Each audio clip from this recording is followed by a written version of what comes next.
ጤና ይስጥልን የተከበራችሁ ተመልካቾቻችን በያላችሁበት ሰላምታችን ይድረሳችሁ። ይህ ዘውትር ሰኞ ረቡዕና አርብ በዚህ ሰዓት በቀጥታ ወደ እናንተ የሚደርሰው ዳጉ ቀጥታ ስርጭት ውይይታችን ነው።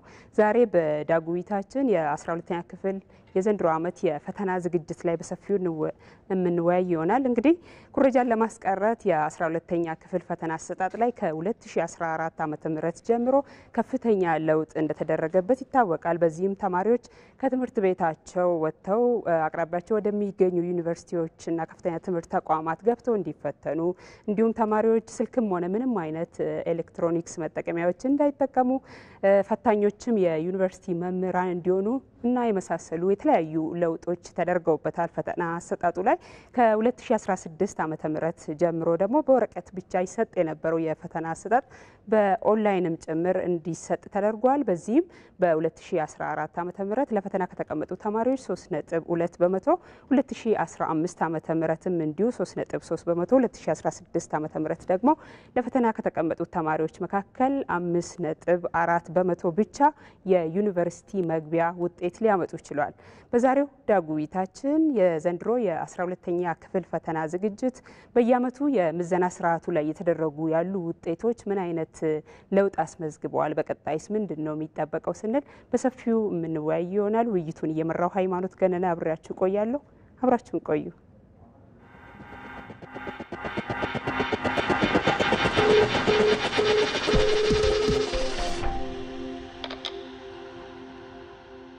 መልካም ውድ ተመልካቾቻችን ዛሬም ለውይይታችን እንግዶችን እዚህ አዲስ አበባ የሚገኙ ሸጎሌ ስቱዲዮና ክልል ስቱዲዮም ጭምር እንግዶችን ጋብዣለሁ። አጠገቤ ያሉትን እንግዶች ላስተዋውቃችሁ። በቅድሚያ ዶክተር ተሾመ ነቃጥበብ በአዲስ አበባ ዩኒቨርሲቲ ኢንተርናሽናል ኮምፓራቲቭ ኤዱኬሽን ተባባሪ ፕሮፌሰር ናቸው። ሁለተኛው እንግዳዬ ዶክተር ሼቱ ከበደ የትምህርት ምዘናና ፈተናዎች አገልግሎት ዋና ዳይሬክተር ናቸው። እንግዶቼ እንኳን ደህና መጣችሁ።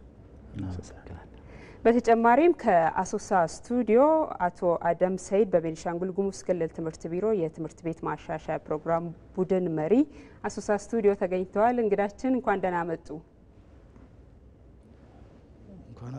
እንኳን ደህና ቆያችሁ።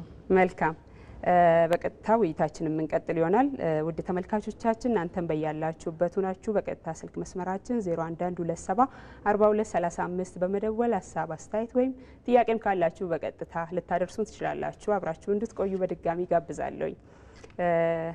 ውይይታችንን እንጀምራለን። እንግዲህ እንግዶቼ መጀመሪያ ላይ ስለ ዘንድሮ ዓመት የፈተና ዝግጅት ከማውራታችን በፊት እንደው ፈተና ምዘና የምንላቸው ነገሮች ምንድናቸው? እሱን ግልጽ አድርገን ብናልፍ መልካም ነው። ምንድነው አንድነትና ልዩነታቸው ፈተናና ምዘና መካከል? ዶክተር ተሾመ። አመሰግናለሁ። እንግዲህ ጽንሰ ሀሳቡን በምናይበት ጊዜ ሁለቱም ፈተናም ምዘናም በተለያየ ቃላት ብንጠቀም አንድ የሚያደርጋቸው ነገር አለ። ምንድነው? በተደራጀ አኳኋን ኢንፎርሜሽን መሰብሰብ ማለት ነው፣ ማወቅ ማለት ነው። ምን እንሰራለን፣ ምን እየሰራን ነው፣ ተማሪዎቻችን እንዴት ናቸው፣ እኛስ በራሳችን ምን እያደረግን ነው ብለን ራሳችን የምንፈትሽበት ስራ ነው። ጠቅለል ባለ መልክ እንደው በጣም ቲዮሪቲካል ባናረገውም ፕራክቲካል ከሆነ ስንሰራ ከነበረው የምናየው ራሳችንን መፈተሽ፣ ራሳችንን ስራችንን ማወቅ፣ የምን ተማሪዎቻችን ተማሪን ካየን ደግሞ ምን ደረጃ ላይ ደርሰዋል፣ የምንሰጣቸውን ነገር አውቀዋል ወይ፣ የምንፈልገውን ክህሎት አዳብረዋል ወይ፣ የምንፈልገውን ችሎታ እንዲኖራቸው የምንፈልገውን ችሎታ አግኝተዋል ወይ ብለን ራሳችንን የምናይበት፣ ከዛም ደግሞ ያገኘነውን ውጤት ያገኘነውን መረጃ ተንትነን ውጤቱን ደግሞ ለባለድርሻ አካላት በጠቅላላው የምናሳውቅበት ስርዓት ነው ፈተና የምንለው ወይም ደግሞ ምዘና የምንለው።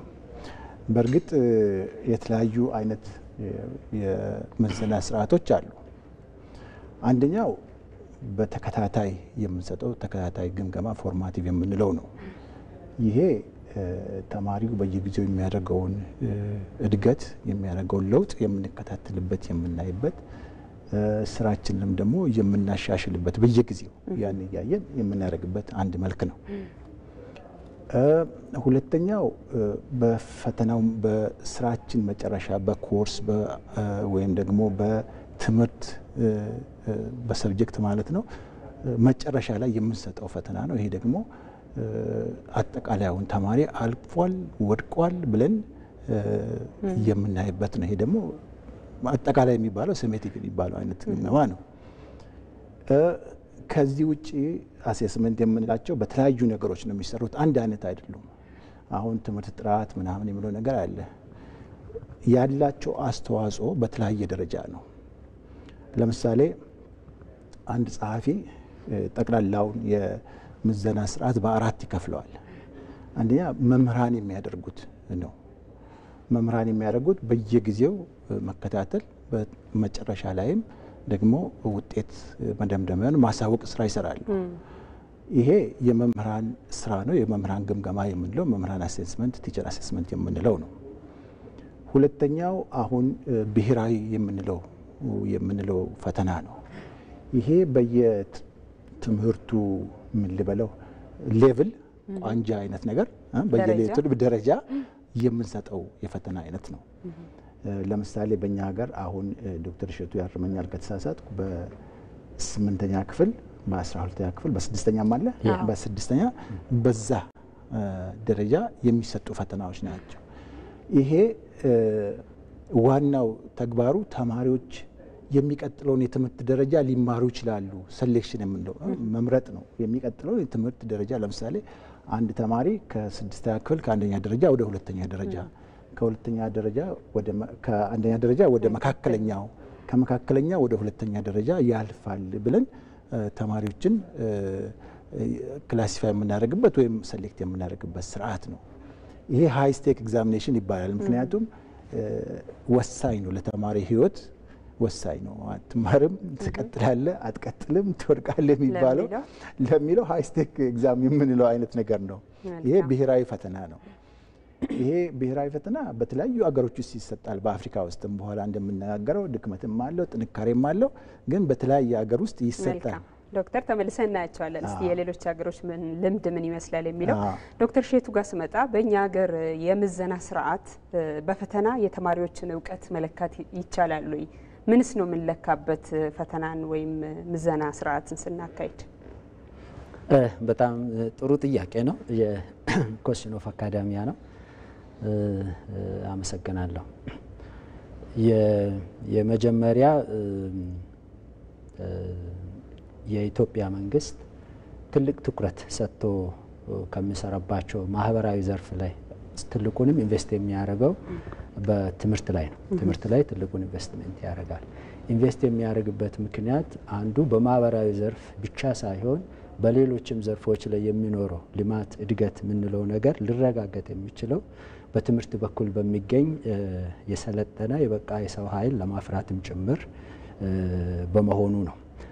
ስለዚህ እነዚህ ነገሮች እንዲሆኑ ወይም ይሄን ለማረጋገጥ ደግሞ ስርዓተ ትምህርት ፖሊሲ አለ፣ ከዛ ስርዓተ ትምህርት አለ። በዛ የተቀረጸ ምን አለ? አንድ ተማሪ አንድን የሆነን ደረጃ ቅድም ዶክተር ተሾመ ሲያስቀምጥ እንደነበረው የሆነ ደረጃ ሲደርስ ሊይዘው ሊጨብጠው የሚገባ እውቀት፣ ክህሎትና አመለካከት የምንለው አለ ማለት ነው። ያ በስርዓተ ትምህርቱ ይቀመጣል። በተዋረድ ይጸድቅና የስርዓተ ትምህርት ማስፈጸሚያ መሳሪያዎችን ተጠቅሞ በተማሪው እጅ ይገባል፣ በመምህሩ በተዋረድ ባለው አመራር እጅ ይገባል ማለት ነው። እንግዲህ አገር በዛ ልክ ትምህርት ሚኒስቴርን በዛ ልክ ካስቀመጠና ከወረደ በኋላ እውነትም በዛ ስምምነት ውስጥ የተቀመጡ ነገሮች ተጨብጠዋል ወይ የሚለውን ነገር መለኪያ መሳሪያው ፈተና ወይም ምዘና የምንለው ይሆናል። በአካዳሚያው ኤጁኬሽናል አሴስመንት የምንለው ፈተናን ጭምር አንድ ላይ የሚይዝ ነው። እኛ ጋር ይሄ ሃይ ስቴክ ሎ ስቴክ የምንለውን ለመለየት ሲባል አሴስመንት እንደ ኤግዛሚኔሽን የሚለውን በጋራ እንጠቀማለን። በጣም ጥቂት ሀገሮች በጋራ የሚጠቀሙ አሉ። በዓለም ላይ ግን በብዛት የሚታወቀው ኤጁኬሽናል አሴስመንት በሚለው ወይም የትምህርት ምዘና በሚለው የሚታወቅ ይሆናል ማለት ነው። ስለዚህ በትምህርት ቤት ደረጃ ላይ እኛ በትምህርት ምዘናው እንሰራለን፣ በሃይ ስቴክ ደግሞ በፈተናውም ለይተን እነዚህን እንሰራለን።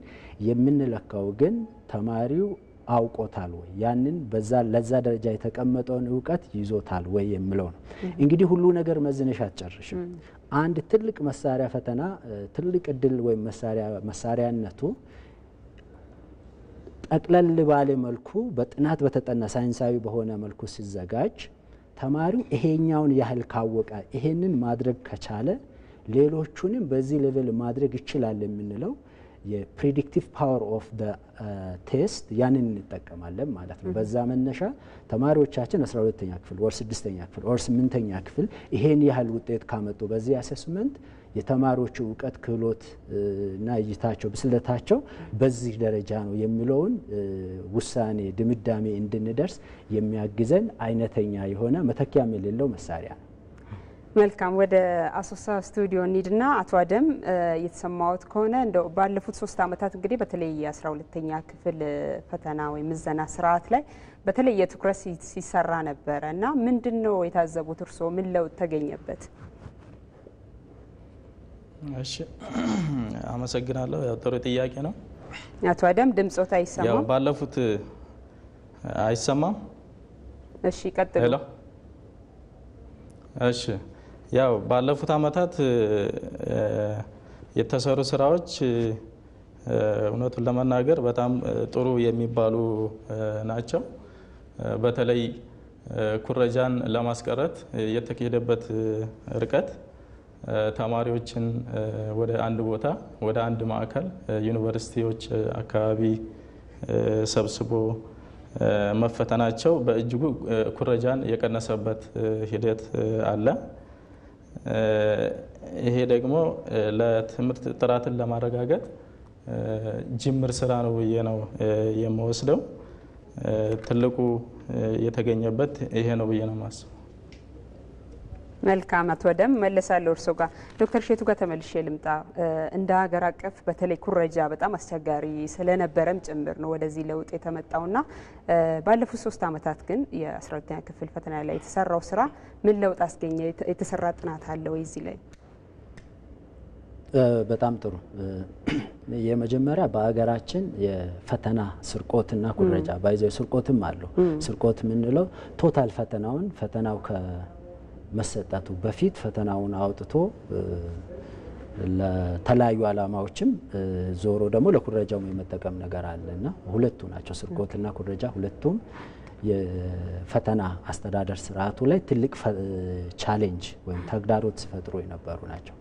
በዚህ መነሻ ከኋላ ጀምረን ከ19 ቤት ጀምረን ማለት ነው 40ዎቹ ቤት ጀምረን ስናይ በተለያየ ጊዜ በትምህርት ቤት ደረጃ በተወሰኑ ግሩፕ ኦፍ ስቱደንትስ ደረጃ አንዳንዴም ከፍ ባለ ደረጃ እርምጃዎች ሲወሰዱ ነበር። ኋላም ከ2008 ወዲህ ደግሞ ናሽናል በሆነ ደረጃም የፈተና ውጤቶች ላይ እርምጃ ሲወሰድ ነበር። ከነዚያ እርምጃዎች የመጀመሪያው ካንስሌሽን የምንለው አጠቃላይ የፈተናውን ውጤት ካንስል ማድረግ በተለምዶ ማትሪክ ተቃጠለ የምንለው አይነት ይደረግ ነበር። ከዛ ቀጥሎ ደግሞ የሆኑ አመታት ላይ 11 12 አካባቢ ደግሞ ሪኤግዛሚኔሽን ተፈታኞቹ እንደገና እንዲፈተኑ የማድረግ ስራ ተሰርቷል።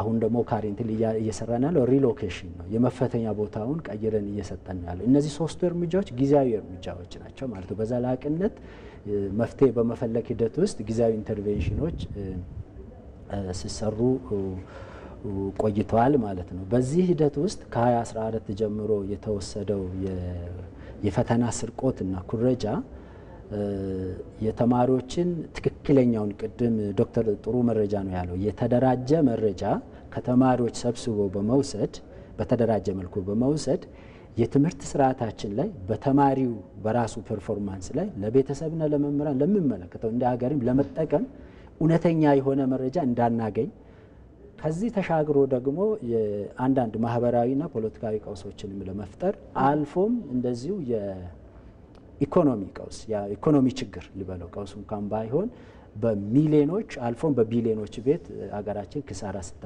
ስታስተናግድ ነው። ማህበራዊ ቀውሱ በጣም የዘለቀ ነው። ባይዘይ አንድ ሰው አንድ ልጅ 12ኛ ክፍል ሲያደርስ ብዙ ብር ኢንቨስት አድርጎ በስነ ልቦናው በዛ ልጅ ላይ ብዙ ተስፋ አድርጎ ከዛ ከ12ኛ ፈተና በኋላ ደግሞ ብዙ እቅዶችን ይዞ ነው ወደ ዩኒቨርሲቲ ይቀጥላል፣ ወደ ኮሌጅ ይቀጥላል። እዚህ ያቆማል፣ ውጭ ሀገር ሄዶ ከዚህ ከቤተሰቡ ጋር እንዲህ ያደርጋል፣ ወደ ንግዱ ዓለም ይገባል። እንደዚህ ብዙ እቅዶች ነው ያለው። ያንን ሁሉ ነው የረበሸውና አንድ ተማሪ ደግሞ ብቻውን አይደለም። ከተማሪ ዙሪያ እናት፣ አባት፣ ወንድም፣ አጎት፣ አክስት አለ፣ መምህር አለ፣ ትምህርት ቤት አለ፣ ወረዳ፣ ዞን፣ ክልል አለ። ያንን ሁሉ ሲስተም የሚነካ አይነት ረብሻዎችን፣ ችግሮችን ወይም ቀውሶችን ሲፈጥር የነበረበት ነው ማለት። ስለዚህ መንግስት በዚህ ላይ ለመታገስ ጊዜ ለመስጠት ጉዳዩ የማያስችል መሆኑን ትኩረት በመስጠት ጊዜያዊ እነዚህ ነገሮችን ቆርጦ ዘላቂ መፍትሄ ደግሞ በሂደት እየፈጸመ ለማሄድ 2014 ላይ ውሳኔ ወስዷል ማለት ነው። በዛ በመሆኑ ሪሎኬሽን በዩኒቨርሲቲዎች ውስጥ መሰጠት ተጀምሯል። ሙሉ በሙሉ የፈተና ስርቆትን 100% መቆጣጠር ችለናል። መልካም ዶክተር ይቅርታ ያሉትን ደግሞ ያቋርጦት እንመለሳለን። የተገኘውን ለውጥ በደንብ ያስረዱናል። አንድ ደዋይ ስላሉ መስመር ላይ ሀሳባቸውን እንጋራ። ሄሎ ተናጥልኝ የዳጉ አዘጋጆች ጤና ይስጥልን። ማን እንበል? ከየት ነው? ወንድም ተካሽ ፈራው ባላለው ከአምቦ። መልካም ስለደወሉ እናመሰግናለን ወንድም ተካ። ሀሳቡትን መቀጠል ይችላሉ። እሺ፣ በቅድሚያ ስለምትሰጡት ማህበራዊ አገልግሎት ከፍተኛ አክብሮትና አድናቆት አለን። እንግዲህ ትምህርት እንደሚታወቀው ለአንድ ሀገር እድገት ወሳኝ መሆኑ ይታወቃል። በኤሲያም በአውሮፓም በሌላው ዓለም ያሉ ሀገሮች በሙሉ ወደ ብልጽግና የመጡት በትምህርት አማካኝነት ነው። ፈጠራ ሁሉ የሚከናወነው በአብዛኛው የሚበለጽገው በትምህርት ነው። ለምሳሌ ግብርናንም ቢሆን ዘመናዊ ለማድረግ ቢፈለግ የሰለጠነ የሰው ኃይል ያስፈልገናል። በሕክምናውም፣ በኢንጂነሪንጉም፣ በሶሻል አስተዳደሩም በሁሉም በአጠቃላይ ትምህርት ወሳኝነት አለው እና ይህንን ትምህርት ደግሞ ፍትሐዊና ለሁሉም በሚደርስ ሆኖ ጥራት ያለው ትምህርት ሊከናወን ይገባል ብዬ አስባለሁ እና በኢትዮጵያ ውስጥ የትምህርቱ ስብራት ቆይቷል። ከተጀመረ ካለፈው 20-30 ዓመት ጀምሮ መንግስትም ሌሎችም ስቴክሆልደሮች በሙሉ የትምህርቱ ጥራት እንደወደቀ ብዙ ሲናገር ቆይቶ ነበር እና ይሄንን መሰረት አድርጎ መንግስት ብዙ ማሻሻያዎች አድርጓል። በብዙ የኢኮኖሚክ እና የፖለቲካ ሴክተሮች ላይ ሪፎርም እንዳደረገ ሁሉ በትምህርትም በኩል እንዲሁ ሪፎርም ለመደረግ እየተሞከረ ነው ማለት ነው እና ጥሩ ጅምር ነው፣ መቀጠል አለበት ብዬ አስባለሁ። አሁን ስለ ፈተናና ስለ ኢቫሉዌሽን ነው የምናወራው። ነገር ግን ከኢቫሉዌሽኑ በፊት እንግዲህ ወደ ውጤትን ከመመርመር፣ ውጤትን ከማወቅ፣ ውጤትን ከመመዘን በፊት ሂደቱ በትክክል መስተካከል ያለበት ይመስላል። የመምህራን ስልጠና፣ የስርዓተ ትምህርቱ፣ የመጽሐፍት ለልጆች መደራጀት፣ በአንድ ክፍል ውስጥ የሬሾ የተማሪና የመምህራን ሬሾ ትክክለኛ መሆኑ እዚያ ላይ ብዙ መሰራት አለበት ወደ ኢቫሉዌሽን ከመመጣት። ግን እኛ ጋር ሁለት ሳይድ ባይ ሳይድ እየሄዱ ነው ያሉ የሚመስለኝ። ስለዚህ አሁን ባለሙያዎች ልጠይቅ የምፈልገው እንግዲህ 2 ዓመት ሆኗል ይሄን ሪፎርም ከጀመርን ማለት ነው እና ከአመት ወደ አመት የተደረገ ለውጥ፣ የተሻሻለ ለውጥ አለ ወይ? ይሄንን በስታቲስቲክስ ደረጃ ቢያሳይ። ለምሳሌ በ2014 ይሄን ያህል፣ 15 ይሄን ያህል፣ 16 ይሄን ያህል ብለው ትንሽ መሻሻሉና ያለበት ሁኔታ መመዘን የሚችል በፊገር ቢያስቀምጡልን የመጀመሪያው ጥያቄ ነው። ሌላው አንዳንድ ትምህርት ቤቶች ሙሉ በሙሉ የማያሳልፉ እንዳሉ፣ ከክልሎች ደግሞ የተለያየ ውጤት እንዳለ ይታወቃል። በዚህም በኩል በሀገሪቱ ውስጥ ያለው አፈጻጸም የተቀራረበ ነው ወይ? ምን ያህል መቀራረብ አለው? ምን ያህል መራራቅ አለው? መራራቅ ካለው ምን አይነት ኢንተርቬንሽን መደረግ እንዳለበት አስተያየት ቢሰጡበትና በዚያ ላይ ትኩረት ተሰጥቶ እንዲሰራበት ነው እና በአጠቃላይ ኢቫሉዌሽኑ ላይና ኤጁኬሽናል አሰስመንቱ ላይ ብቻ ማተኮር ብቻ ሳይሆን ፕሮሰሱም ላይ ብዙ ልንሰራ ይገባል እና ሂደቱ ተጠናክሮ በሁሉም በኩል መከናወን አለበት የሚል አስተያየት ነው ያለኝ። አመሰግናለሁ። ወንድም ተካ ካምቦ ስለደወሉልን ስለ ሀሳቦትም ከልብ እናመሰግናለን። መልካም እንቀጥላለን። ዶክተር ወደ አቋረጥኩት ሀሳብ እንመለስና የደዋያችንም ጥያቄ ተያያዥነት ስላለው ከአመት አመት የተገኘው ለውጥ እንዴት ነው የሚለካው የሚል ነገር አንስተዋል። መልካም የጥሩ ጥያቄዎች ናቸው ያነሱት። እንግዲህ እኛ የምዘና የፈተና ተቋም ነን። ምዘናው ላይ ያሉ ኢሬጉላሪቲስ ወይም ያልተገቡ ስራዎችን የማስቆም የፈተና በራሱ ደግሞ ፍትሐዊነትን ይፈልጋል። አንዱ መረጃ ቀድሞ አግኝቶ ባልተገባ ወይም የራሱ ያልሆነ ውጤት፣ ሌላው ደግሞ መረጃ በማጣት ብቻ ዝቅተኛ ውጤት በማግኘት በተመሳሳይ አንድ ላይ ደግሞ ለመወዳደር ሲመጡ የፍትሐዊነት ጉለትም ስላለው እሱንም የማቆም በፍትሐዊነት ሁሉም በእኩል ደረጃ ተመዝኖ ውጤት እንዲያገኝ የማድረግ ጥብቅ የሆነ የምስጢራዊነትና የደህንነት ስራዎችን እንደዚሁም ተማሪዎች ደግሞ በፈተና ወቅት ላይ ሊፈጠር የሚችለውን የኤግዛም አንዛይቲዎችን የሚቀንሱ ስራዎችን የመስራት ተገቢ የሆኑ መረጃዎችን ቀድሞ የመስጠት እና የማሳለጥ ስራ ነው እየሰራን ያለ ነው። ይሄን ብቻችን የምንሰራው ስራ አይደለም። ዩኒቨርሲቲዎች ትልቁን ድርሻ ይወስዳሉ። ክልል በጣም ትልቁን ድርሻ ይወስዳል። ትምህርት ቤቶች በተዋረድ ያለው አብሮን የሚሰሩ አካላት ሁሉ ይወስዳሉ። ትምህርት ሚኒስቴር ደግሞ ዋናው ፈጻሚው አካል ስለሆነ ያንን ይሰራል የሚለውን ለማስቀመጥ ነው። እንግዲህ ከዛ በኋላ ምን ተፈጠረ የሚለውን በተለያዩ መድረኮች ላይ ተገኝቻለሁ። የኢትዮጵያ ፖሊሲ ጥናት ተቋም እንደዚህ ከዛም በኋላ ደግሞ የተለያዩ ዩኒቨርሲቲዎች ወርክሾፖችን ሲያደርጉ ጥናት ሲያደርጉ ተገኝቻለሁ። አሁን በስም እንዳልጠቅስ ምርምሮቹ ምናልባት ፓብሊሽድ ካልሆኑ እንዳልቸገር ብዬ ነው። የመጀመሪያ የሚነግሩን በተማሪዎች ዘንድ መሰረታዊ የሆነ የባህሪ ለውጥ ታይቷል ይላሉ። ለምሳሌ በየከተማዎቹ በየትምህርት ቤቶቹ የሚኖሩ ኢንክሉዲንግ ዩኒቨርሲቲ ውስጥ ከገቡ በኋላ ላይብሬሪዎች ላይ የሚጠቀም ሰው እዚህ አብርሆትን ሁሉ ምሳሌ ፎቶ ይዞ ያቀርቡ አሉ። ተማሪዎች ዘንድ ፖዚቲቭ የሆነ ኢምፓክት ፈጥሯል። ተማሪዎች ወደ ማንበብ ወደ ማጥናት እንዲመለሱ አግዟል፣ ፎርስ አድርጓል የሚል ነገር ያነሳሉ። ሁለተኛው የሚያነሱት ደግሞ ወላጆች፣ መምህራን፣ እዛ ትምህርት ቤት አካባቢ ያሉ ሰዎች ወደ ትምህርት ቤቶቻቸው እንዲያዩ ትኩረት እንዲያደርጉ ትምህርት ቤታችን ፈረሰ፣ ደከመ፣ ወደቀ፣ ያሳለፈው ተማሪ አነሰ፣ ምንም አላሳለፈም፣ ከአምና ዘንድሮ ይሄን ያህል አሻሽለናል አላሻሻልንም የሚሉ በትምህርት ቤት ደረጃ ላይ የሚደረጉ ግምገማዎች ስሜት የሚሰጡ ቁጭትን፣ እልህን የሚፈጥሩና ሰዎችም ከዛ አልፎ የራሳቸውን ሀብት፣ ገንዘባቸውን፣ ንብረታቸውን፣ ጊዜያቸውን ሁሉ ለትምህርት ቤቶች እያዋሉ ትምህርት ቤቶችን የመገንባት የማደስ ስራዎች ወደ ኋላም ሲቆዩ አመራር ላይ የማድረግ ነገሮችን በሪፖርቶች በተደጋጋሚ በምርምርም በኩል ያነሱት አለ ማለት ነው። ከዚሁ ጋር በተደጋጋሚ የሚያነሱት ለምሳሌ አንድ ጥናት ላይ በዩኒቨርሲቲዎች ውስጥ ተማሪ መካከል የሚፈጠሩ ግጭቶች ከዛ አመት ጀምሮ በጣም ቀንሰዋል የሚል ነገር አንስተዋል ማለት ነው። ከዛ በፊት በተማሪዎች መካከል በተለያዩ መነሻዎች በብሔር ሊሆን ይችላል፣ በሃይማኖት ሊሆን ይችላል፣ በግሩፕ በተለያዩ ብቻ መነሻዎችን እየያዘ በተማሪዎች መካከል የሚፈጠሩ ግጭቶች ነበሩ። እነዛ እንዲቀንሱ እንደ አንድ ሆኖ አገልግሏል። በእርግጥ ይሄ ብቻውን አይደለም።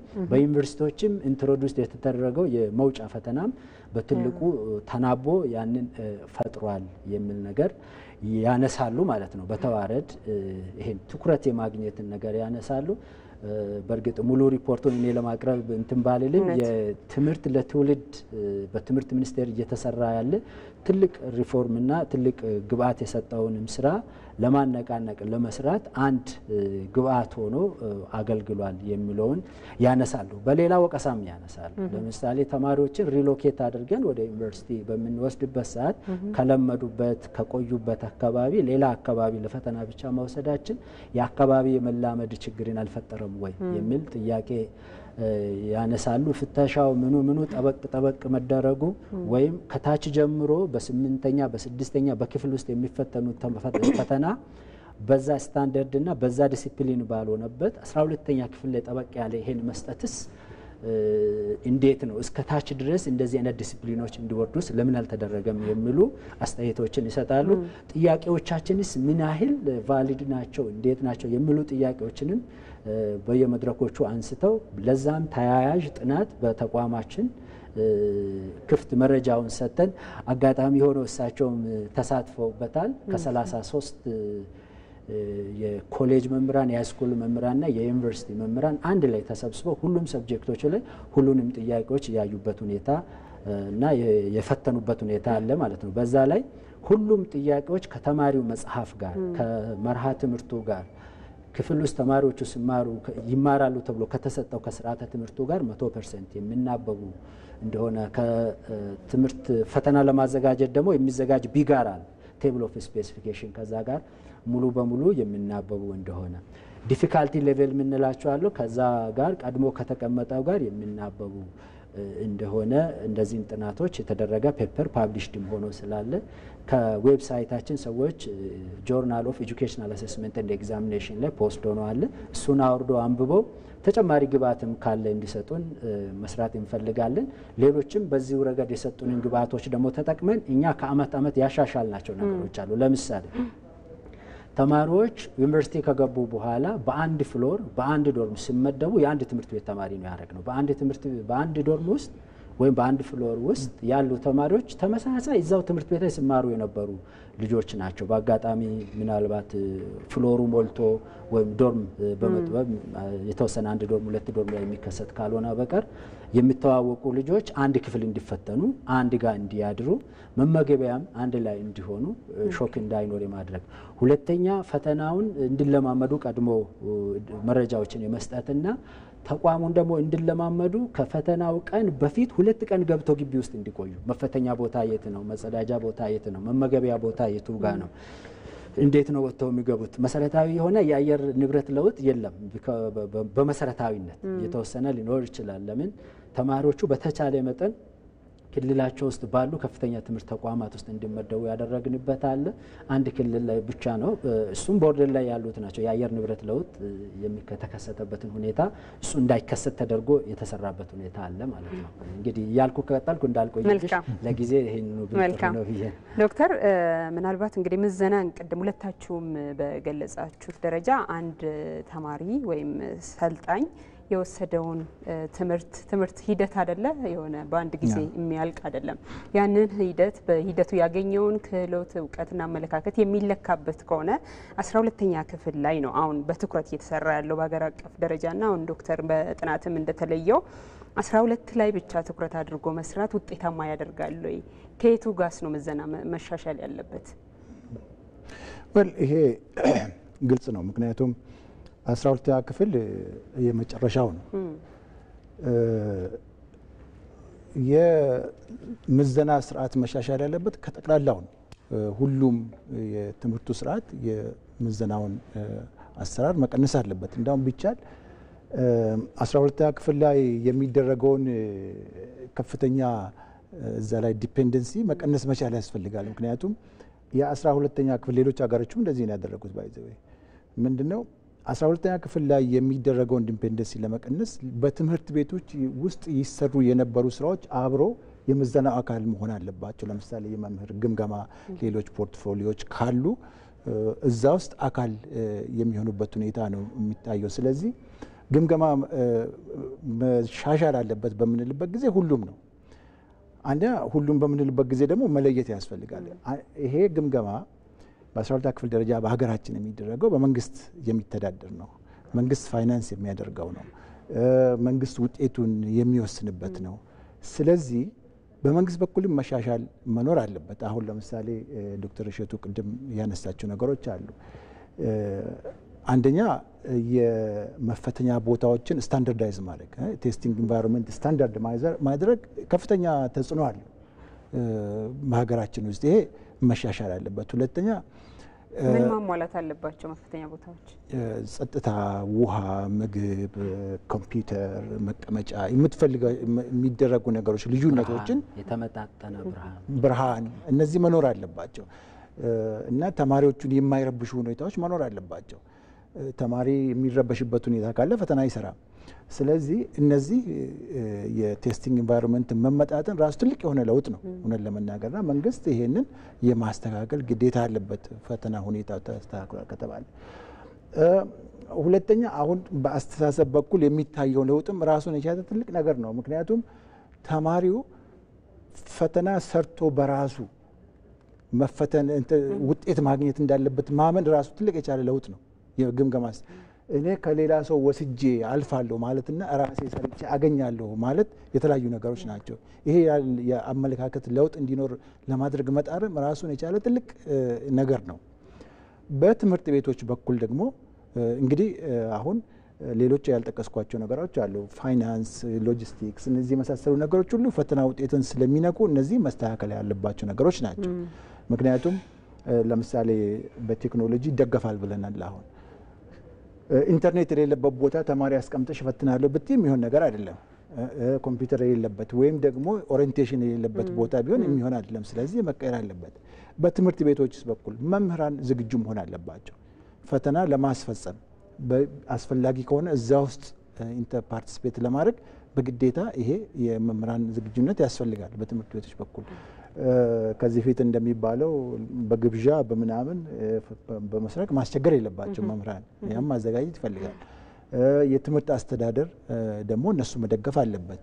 ህብረተሰቡም ቢሆን ልጆቼ ፈተና ይሰራሉ፣ ሰርተው ያገኛሉ፣ ስለዚህ በዚህ በኩል የሚያስፈልጋቸውን ነገር መርዳት አለብኝ ብሎ መዘጋጀት አለበት። ስለዚህ የፈተና ስርዓት ወይም የምዘና ስርዓት ይሻሻላል በሚባልበት ጊዜ በተናጥል አይደለም። ከላይም ያለው ከታችም ያለው በመንግስትም በኩል ያለው የሚፈጽመውም አብሮ ተቀናይቶ ካልሰሩ ፈተና ስርዓት ማሻሻል አይቻልም እና ይሄ ነው መሻሻል ያለበት። በእኛ ሀገር ውስጥ ለ12ኛ ክፍል የሚደረገው ዝግጅት ከላይም በጥሩ ሁኔታ ዝግጅት መደረግ አለበት። አሁን ዶክተር እሸቱ እንደነገረን ከታችም ተቀባዮችም ይሄንን ማስተካከል አለባቸው፣ መዘጋጀት አለባቸው ነው። መልካም ውይይታችንን እንቀጥላለን። አንድ እንግዳ መስመር ላይ ያሉን እሳቸውን ሀሳብ እንጋራልና ዶክተር ገላና ወልደ ሚካኤል የኦሮሚያ ክልል ትምህርት ቢሮ ምክትል ኃላፊ ናቸው። ሄሎ ጤና ይስጥልን ዶክተር ሲገኙ እንመለሳለን። የክልሉን መረጃዎች ያደርሱናል። ቀጥታ ወደ አሶሳ ስቱዲዮ ሊድና አቶ አደም ዘንድሮ የ12ኛ ክፍል ፈተና ዝግጅት በክልል ደረጃ ምን ይመስላል? እስካሁን የተደረገው ምን ያክል ተማሪዎችስ ነው ለፈተና የምታዘጋጁት? እሺ ያው በእኛ ክልል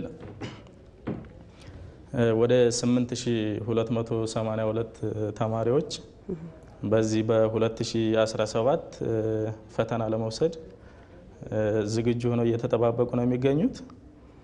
ከነዚህ ውስጥ ወደ 1253ቱ በኦንላይን ለመፈተን ዝግጅት እየተደረገ ነው። እነዚህ የተማሪዎች ውጤት ለማሻሻል ምን እየተሰራ ነው ለሚለው የመጀመሪያው ከርዕሰ መምህራን ጋር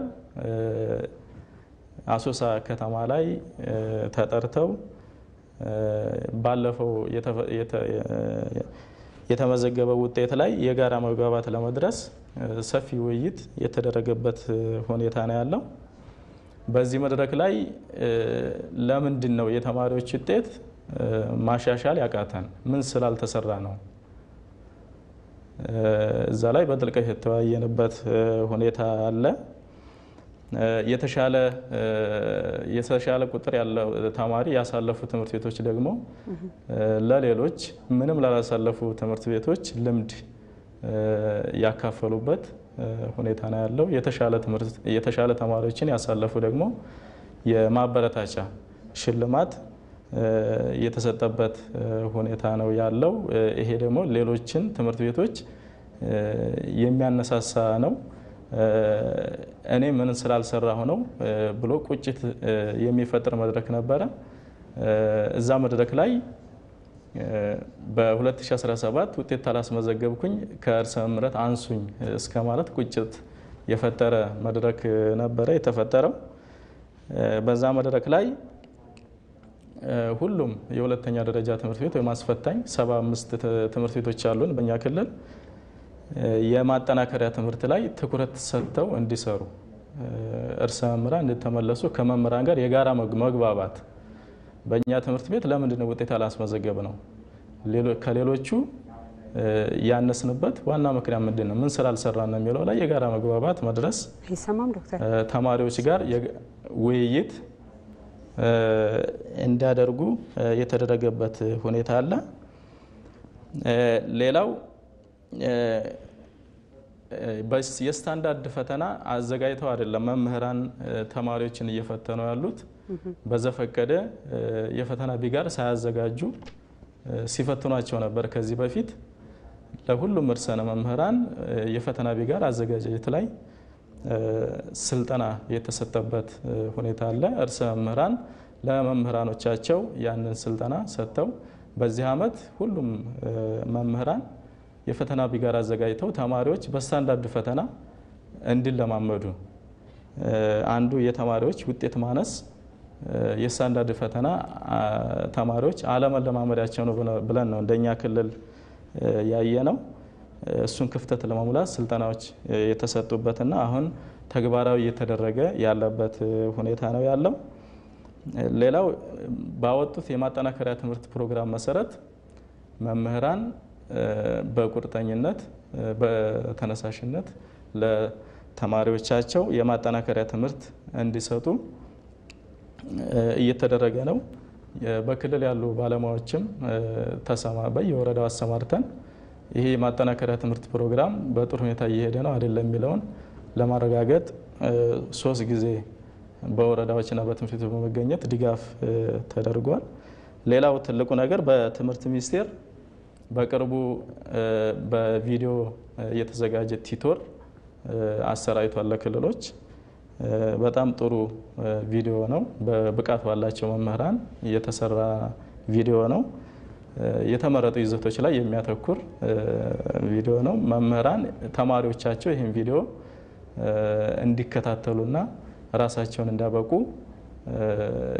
እያደረጉ ያሉበት ሁኔታ ነው ያለው። ይህን ይመስላል በእኛ ክልል። መልካም አቶ አደም እመለሳለሁ እርሶ ጋር። አንድ ደዋይ መስመር ላይ ያሉን ዶክተር ገላናን አግኝተናቸዋል። ሄሎ ጤና ይስጥልን። የኦሮሚያ ትምህርት ቢሮ ምክትል ኃላፊ ዶክተር ገላና ወልደ ሚካኤል ስለ ጊዜዎት አመሰግናለሁ። በኦሮሚያ ክልል ደረጃ ለ12ኛ ክፍል ፈተና እያደረጋችሁት ያላችሁ ዝግጅት ምን ይመስላል? ምን ያክል ተማሪዎች ይፈተናሉ? ለፈተና የተዘጋጁ ነው የሚለው መረጃ እንዲያደርሱን ነው። ኦኬ እንግዲህ ያው አመቱን ሙሉ ቢተባበራል ያማ ደርሰን ይሄን እያደረግን ነው ማለት ሳይሆን አመቱን ሙሉ ሲሰራበት የነበረ ነው። ያደረግነው ነገር ቢኖር ባለፈው አመት የሰራነውን ስራ መገምገምና ምን እንደጎደለን ምን እንደሳካን እሱን አናሊሲስ ማካሄድ ነው። ከዛ በኋላ ምን ማሟላት ወይም ምን መቀየር እንችላለን የሚለውን በቢሮ ደረጃ በመንግስት ደረጃ ከሰራም በኋላ ላይ ጥናቶችን ማካሄድናል። አንዱ በኮተቤ ዩኒቨርሲቲ፣ ሌላው በራሳችን ያው ከፕላን ኮሚሽን ቤተሰብ ገመገም አለ። እሱን ለማካተል በዚህ አመት ምን ማሻሻል ይችላል፣ ምን መቀየር ይችላል የሚለውን በቅደም ተከተል አስቀምጠን ወደ ስራ የገባ ነው። ስለዚህ ትምህርት ቤቶቻችን ደረጃቸውን ያልጠበቁ ናቸው። የህዝብ ጥያቄ ለመመለስ ሲባል የሁለተኛ ደረጃ ስታንዳርድ ሳያሟሉ ይሆናሉ። የመምህራን ምንደዘው አለ ስልጠናዎች ተሰጥተዋል። ይሰማል አይደል? ሁለተኛ ደረጃ መምህራን ብቻ ወደ 16,000 የሚጠጉ መምህራን ሰልጥነዋል። እንደዚሁም ደግሞ ከ1,500 በላይ ትምህርት ቤት አስተዳደር ሰልጥነዋል። በተቻለ መጠን ትምህርት ቤቶች አክቲቭ እንዲሆኑ ሳቢ እንዲሆኑ ብዙ ስራዎች ተሰርተዋል። ቢሮቻቸውን ህንፃዎች፣ የአይሲቲ፣ የኤሌክትሪሲቲ፣ የውሃ አገልግሎቶች በትምህርት ቤት ውስጥ ማኑ ተደርጓል። በዚህም በጣም ብዙ ትምህርት ቤቶች ኢንፍራስትራክቸሮች እንዲያገኙ ተደርጓል። ከዚህ ውጭ ከትምህርት ቤት ጋር ተያይዞ የነበሩ ችግሮችን ለማቃለል የተደረጉ ጥረቶች እንዳሉ ሆነው ከመምህራን የነበሩ ችግሮችን እንዳሉት የተለያዩ ስልጠናዎችን በመስጠት መድረስ የማይቻልባቸው ቦታዎች ደግሞ መምህራን ቱቶሪያል በማዘጋጀት በቪዲዮ ተቀምጠው በየትምህርት ቤቱ ይችላል በሁሉም ሳብጀክቶች ላይ ማለት ነው ሳብጀክት ማድረግ ቤተሰቦች ተዘጋጅተው በየትምህርት ቤቱ ተልከዋል። ስለዚህ መምህራኖች በፈለጉ ጊዜ ሪፈር የሚያደርጉት ማለት ነው። ከዚህ ውጭ ቱቶሪያሎች በየትምህርት ቤቱ እንዲሰጡ በመደበኛነት ተደርጓል ማለት ነው። ቱቶሪያል ማለት ምን ላይ መሰጠት አለበት የሚለውን ደግሞ ዲፊካልቲ የምላቸው ተለይቶ በእኛ በሁሉም ግሬዶች ያሉት ተለይቶ እንዲህ በቱቶሪያል ቢሻል የሚባሉት ተለይቶ ለትምህርት ቤት ተልኳል። ትምህርት ቤት በዛ መሰረት አመቱን ሙሉ ይሰጡል በኦሽኪኖች የሚስተፈኑ ተደርጓል ማለት ነው። ተማሪዎች በተቻለ መጠን አመቱን ሙላት እንዲያደርጉ የተደረጉ ነገሮች አሉ። ስለዚህ እነዚህ ሁሉ ዝግጅቶች ተደርጎ የተመዘገቡ ተማሪዎች እንግዲህ ወደ ዶክተር 233 ተማሪ አለ። እነዚህ ተማሪዎች ጊዜ ለፈተና በዚህ ሰዓት ከሞላ ጎደል ዝግጁ ናቸው የሚል እምነት ነው። መልካም ዶክተር፣ የሚሰማዎት ከሆነ በተለይ አንዳንድ የጸጥታ ችግር ያለባቸው አካባቢዎች ትምህርት ያው ቅድም በውይይታችን ስናነሳ እንደነበረው ሂደት ስለሆነ ሂደቱ ያለፉበት ሂደት የሚለካበት ስለሆነ የነበራቸውን ትምህርት ፖርሽን የመጨረስ ሁኔታ ምንድን ነው የሚመስለው? ዘንድሮ ደግሞ ከባለፈው ዓመት ጀምሮ በበይነ መረብ ወይም በኦንላይንም ጭምር ስለሆነ ፈተናው የሚሰጠው ለዚህስ የቴክኖሎጂ አቅርቦቱ ምን ይመስላል እንደ ክልል? እንግዲህ የጸጥታ ችግር ከጊዜ ወደ ጊዜ የተሻሻለ የመጣው ሁሉም ትምህርት ቤቶቻችን ያስፈትናሉ። በጸጥታ ችግር ምክንያት ደግሞ የተቋረጠ ትምህርትም የለም። ይሄ ጎላ ችግር አለበት ዘንድሮ። በጣም የባሰባቸው ከሆነ ደግሞ ወደ ጠረፍ ወደሚል ወደ ወረዳ ሴንተር መጥቶ ተማሪዎች ትምህርታቸውን እንዲከታተሉ ተደርጓል። ግን አልፎ አልፎ የነበረ ነው። ይህም አሁን በተሟላ ሁኔታ ሁሉም ጋር እየተሰጠ ነው ያለው። ስለዚህ እና የጎላ አይደለም። በዚህ ምክንያት ትምህርት ተቋርጧል፣ ፖርሽን አልተሸፈነም የሚባልበት ጊዜ ቀደም ሲል የነበረ ነው። አሁን ባለው ሁኔታ ቦታዎች የሉም። ሁሉም ትምህርት ቤቶች ያስፈትናሉ። ሌላው ኦንላይን ኮምፒውተር የሚፈተኑ ተማሪዎቻችን ወደ 8690 ተማሪዎች ተመዝግበዋል። እነዚህ ተማሪዎች ግማሾቹ ፈተናሉ፣ ግማሾቹ እና ራሳችን ጋር እና ላይ ባልናቸው ሴክተሮች የሚፈተኑ ናቸው ማለት ነው። ሁሉ ነገር የተመጣጣቸው ሴክተሮች ላይ ማለት ነው። በነገራችን ላይ አብዛኛው ዩኒቨርሲቲ ነው የሚፈተነው። ዩኒቨርሲቲ ያለበትን ሁኔታ ትምህርት ሚኒስቴር ነቱን ይወስዳል። በተረፈ የእኛ ሀገር ትምህርት ቤቶች ቤቶች ያስፈትናሉ። ከዚህ ውጭ ደግሞ አንድ ማስፈተኛ ሴንተር አዳማ ላይ እሱ ኦልሬዲ ማተማቱ የተማሪበት ነው ማለት ነው። ኮምፒውተሮች አሉ፣ መብራት አለ፣ ከመብራት አለ፣ ኮኔክሽን ኢንተርኔት ኮኔክሽን ያላቸው ናቸው ማለት ነው። በበኩል ትምህርት ይጠበቃል ማለት ነው። ሌሎቹ በልምምድ ላይ ናቸው።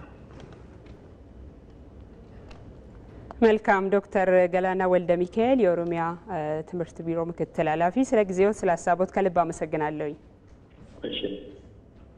እንቀጥላለን ውይይታችን። የሁለቱም ክልሎች እንደ ማሳያ አይተናል እና ዶክተር እንደ ሀገር አቀፍ ደረጃ ግን ዘንድሮ ምንድን ነው የሚመስለው ዝግጅቱ? ፈተናው የሚጀመርበት ትክክለኛው ቀንስ መቼ ነው? ኦኬ ከኔን ጀምር። ጥሩ መልካም። በዚህ ሰዓት ላይ ፈተና ዝግጅት ሙሉ በሙሉ ተጠናቋል። ፈተናዎቻችን ተማሪዎችን ቅድም ያለውን እውቀት ክህሎት ወይም አመለካከታቸው መለካት ይችላሉ በምንል ደረጃ ላይ ተያያዥ ስታንዳርዶችን በራሳችን የምንሰራው አለ። እንደዚሁ ደግሞ በሌሎች ከዩኒቨርሲቲዎችና ከመመለከታቸው ጋር እየታገዝን ቴክኖሎጂዎችን በመጠቀም ከአመት አመት የምናሻሽላቸው ጉዳዮች እያሻሻልን አዘጋጅተን ጨርሰናል። የወረቀቱ ፈተና ህትመት ኦልሞስት እያለቀ ነው ያለው። የኦንላይን ፈተና ላይ ደግሞ ወይም ሲቢቲ ኮምፒውተር መሰረት ያደረገው ፈተና ላይ ደግሞ በአሁን ሰዓት ተፈታኞች እየተለማመዱ ይገኛሉ ማለት ነው። ሲስተሙን ካሁኑ መለማመድ ያስፈልጋል የሚለውን እሱን ለማንሳት ነው። ምን ያክል ተማሪዎች ናቸው በዘንድሮ አመት የተመዘገቡት? እስካሁን የተመዘገቡት ወደ 608588 ተማሪዎች ተመዝግበዋል። ከነዚህ ውስጥ 309547ቱ በተፈጥሮ ሳይንስ፣ 299041 ደግሞ በማህበራዊ ሳይንስ ነው የተመዘገቡት። ከሌሎች አመት በተለየ የተፈጥሮ ሳይንስ ተመዝጋቢዎች ወይም ተማሪዎች ትንሽ ቁጥራቸው በአንጻራዊነት ጨምሮ ይገኛል ማለት ነው። ከዝግጅት አንጻር ያለው የፈተናውን ዝግጅት ነው የነገርኩት። ከአስተዳደሩ ዝግጅት ጋር ያለውን ከትናንት ወዲያ ጀምሮ የፈተና አዳራሽ መግቢያ ካርድ ተማሪዎች ከትምህርት ቤቶቻቸው እንዲወስዱ ተለቋል። ኦንላይን ነው ታትሞ የሚሰጥ በወረቀት የሚሰጥ ነገር የለም። exam.eaes.et ላይ እየገቡ ትምህርት ቤቶች ለተማሪዎቻቸው ፕሪንት እያደረጉ ከጀርባው ላይ ደግሞ የትምህርት ቤቱን ማህተም እያደረጉ ለተማሪዎች ይሰጣሉ ማለት ነው። እዛ ላይ የፎቶ ጥራት ስም ላይ የጾታ ላይ ስትሪም ላይ ልጆች ምናልባት ሲመዘገቡ ሳያስተውሉት አልፈው የገደፉት ወይም ጉለት የፈጠሩት ነገር ካለ ደግሞ በተመሳሳይ መልኩ ትምህርት ቤት፣ ወረዳ፣ ዞን፣ ክልል እያለ እኛ ጋር ይደርሳል። እኛ እናስተካክል ከፈተና በፊት የሚስተካከል ይሆናል። ይሄን ግብረ መልስ እንጠብቃለን። በአጠራቀን ውስጥ ለዚህ መዘጋጀት ያስፈልጋል ማለት ነው። እንግዲህ ከኦንላይን ፈተና ጋር የሚያያዙ ወደ 4 ጉዳዮች ሁሌ ይነሳሉ። የመጀመሪያው ዲጂታል ሊትሬሲ ፕሮብሌም በሚል ተፈታኞችም ይሁን የሚፈትኑ ሰዎች ዲጂታል ሊትሬሲ ጉለት አለባቸው፣ እንዴት አረጋችሁ፣ ይሄንን እንዴት ትፈቱታላችሁ የሚል አምናም አቻምናም ሀሳቦች ሲነሱ ነበረ። በተለይ አምና መስጠት ስንጀምር ደግሞ ከፍ ያለ ድምጽ ይሰማ ነበርና እሱን የሚፈተው እንግዲህ ዲጂታል ሊትሬሲ የምንለው ይሄ ክህሎት ነው። ክህሎት ደግሞ በእውቀት ብቻ የሚመጣ ሳይሆን በልምምድ የሚመጣ ስለሆነ ተማሪዎች እንዲለማመዱ ተደርጓል። ስለዚህ ደጋግሞ በመለማመድ ያንን እውቀት ይይዛሉ። እስከ ዞን ድረስ ያሉትን በክልል ደረጃ ያሉትን ደግሞ አሰልጥነናቸዋል። ያንን ስልጠና በአግባቡ አይተውት አግኝተውት ስለሄዱ እነሱ ደግሞ እስከ ትምህርት ቤት ድረስ ያሉትን የሚያግዙ ሰዎችን አሰልጥነው በዛ ልክ እየሄዱ ስለሆነ የክህሎቱን ጋፕ በዚህ እንፈታለን ማለት ነው። በተጨማሪነት ግን ቪዲዮዎችና የተለያዩ ጋይድላይኖች አሉ። በዚህ ቢወሰድ ጥሩ ነው። ምን ያክል ተማሪዎች ናቸው በኦንላይን የሚፈተኑት? ዘንድሮ 150 ሺህ አካባቢ ተማሪዎችን በኦንላይን ለመፈተን ዝግጅት እያደረግን ነው። ክቡር ሚኒስትሩ ቀድሞ በተለያዩ መድረኮች ላይ ለተለያዩ አካላትም የገለጹት ነው። በዚሁ መሰረት እነዚህን ተማሪዎች 150 ሺህ እና ከዛ በላይ ተማሪ ለመፈተን ነው ዝግጅት እያደረግን ያለ ነው። ምናልባት በደንብ ግልጽ ለማድረግ ዶክተር በኦንላይን የሚፈተኑ ተማሪዎች ለቴክኖሎጂ ያላቸው ልምምድ ቀደም ሲል እንዳነሱት ሁሌም እንደ ጥያቄ ይነሳል። አዲስም ስለሆነ ኤክስፒሪየንሱ በእኛ ሀገር ጊዜውስ በወረቀት የሚፈተኑ በኦንላይን የሚፈተኑ እንዴትስ ነው የሚለዩት? ተማሪዎች በፍላጎታቸው ነው ወይስ የሚለይበት መስፈርት አለው? በጣም ጥሩ ነው። የሚነሱ ዋና ዋና ጉዳዮችን ብቻ አንስቼ እዛው ይህን ልንገርሽ። አንዱ የዲጂታል ሊትሬሲ ነው። ሁለተኛ ፓወር ነው። መሀል ላይ መብራት ቢጠፋብን ይላሉ።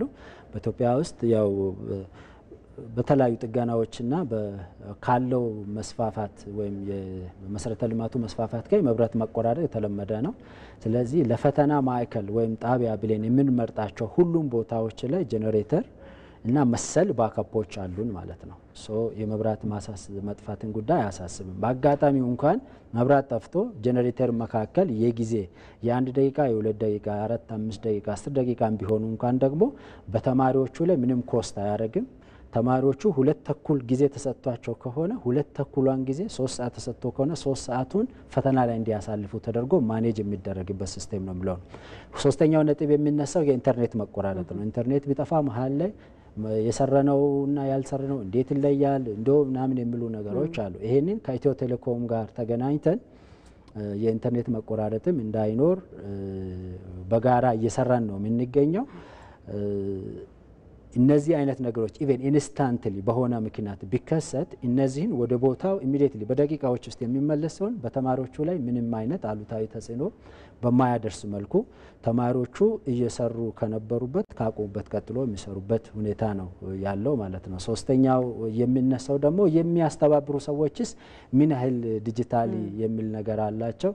እነዛን እያንዳንዱ ሰው ይሄን የሚሰራ ሰው በቂ ስልጠና ኦሪየንቴሽን ወስዶና በተቻለ መጠን ደግሞ በተቻለ መጠን ሳይሆን ኤግዛክትሊ የአይሲቲ ሲስተሙ ላይ ብዙ ጊዜ ይሄን ፈተና ፈትነው ወይም ሰርተው የሚያውቁ አይሲቲ ቴክኒሽያኖች እንደ ሱፐርቫይዘርም እንደ ረዳትም እዛ ተመድበው የሚሰሩበት ስለሆነ በዚህ ላይ ብዙ ስጋት ባይገባ ጥሩ ነው ማለት ነው። ግን ዝም ብሎ የሚነሳ ነገሮችን እንደ ቀላል የምናያቸው ግን አይደለም። በተማሪዎች በኩል በተለይ በአሁን ሰዓት ላይ ፌስቡክ፣ ቴሌግራም፣ ዋትስአፕ፣ ቲክታክ እንደዚህ የሚጠቀሙ ልጆች በጣም ይበዛሉ። ይሄኛው ሲስተም ከዛ በታች ነው። ኮምፕሌክስ ማለት የሲስተም ውስብስብነት ወይም ሲስተም ኮምፕሌክሲቲ ምንለዋል።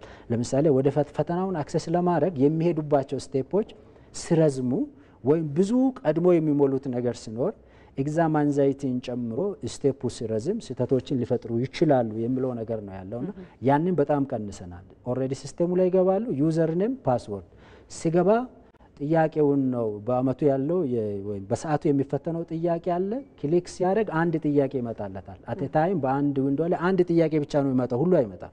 እሷን ሲጨርስ ኔክስት እያለ ፕሪቪየስ እያለ ወደፊት ወደ ኋላ እያለ እንደፈለገ አንደኛ ጥያቄ መስራት ይችላል፣ መሀል ላይ መስራት ይችላል፣ ወደፊት ወደ ኋላ እያለ መስራት ይችላል። በዚህ በኩል የቱን ጥያቄ እንደሰራ የቱን ጥያቄ እንዳልሰራ ያሳየዋል። አዘሴም ታይም መልሼ ይሰራዋለሁ እቺኛዋን ሌላውን ሊሰራ ካለ ደግሞ ምልክት አድርጎ ፍላግ ምሉታል ምልክት አድርጎ አልፎ እንደፈለገ ከወረቀቱ የሚቀል ሲስተም ነው። ያንን ግን መለማመድ ያስፈልጋል። ምንንም ነገር መለማመድ ስለሚያቀለው ማለት ነው። ባለፈው እኛ እንደውም ይሄ ነገር ምንድነው ብለን ምንም ከዚህ በፊት ኤክስፖዠር የሌላቸው ልጆች ሰብሰብ አድርገን ይዘን ሄደን ነበርና ከ5 ደቂቃ በኋላ ያው ወጣቶቹ በጣም ፈጣን ናቸውና አይ ልትፎግሩ ነው ወይ አይነት ነው ያሉት። this is simple ይሄ ነው።